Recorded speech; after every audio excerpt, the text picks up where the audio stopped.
Hi, my name is Zania, My name is Manny, and we're Micro2Life. an agricultural business that's organic. My background is I'm part Jamaican, and also my dad is from the South, so I feel like I have the best of both worlds when it comes to foods, and a lot of my culture is actually reflected in what we grow. So my background, both of my parents are Dominican, so we are used to a lot of cooking with herbs, so not using seasonings too much, but using more of like the natural herbs. So some of the things that we like to grow are like our cilantro, basil, Jamaican pumpkin, tomatoes. I met Manny in college, and I took an introduction to nutrition course because I wanted to understand the role that food plays on one's health.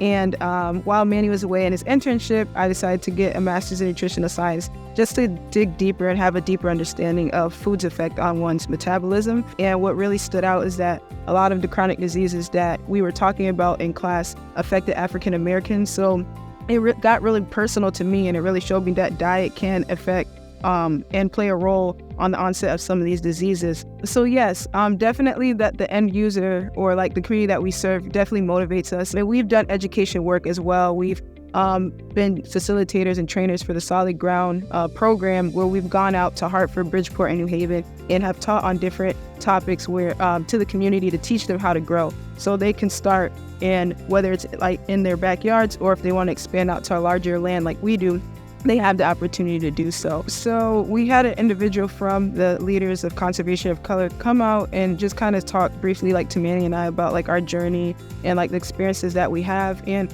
at least from that interaction, what I gained was the sincerity that came from the individual and them willing to help us, and for us to actually like go out and like seek like to find the help that we need for the farm. So I know like one of our main concerns is like access to equipment and like access to land. And we've had several farmers, BIPOC farmers in just one land.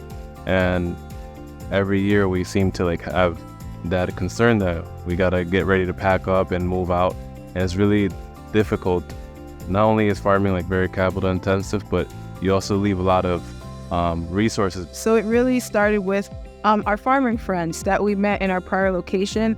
They reached out, we reached out to them about the situation we were going through, and they were like, hey, like we have this additional land, would you be interested in farming here? So Manny and myself, we came out, we scoped the land, and we were like, hey, we can grow quite a bit here. And after a while, like while we were growing here, we were under a nonprofit, and things happened. And so we needed someone to help us so we can stay here. And so that's when the Department of Ag came on board. They heard our stories, and they were like, they wanted to help us. And so the reason why we are still here is also because of their help, in which we greatly appreciate that we're able to grow this season, which we were able to grow a lot here as well. So we're thankful for their help and their partnership and them really supporting like farmers of color.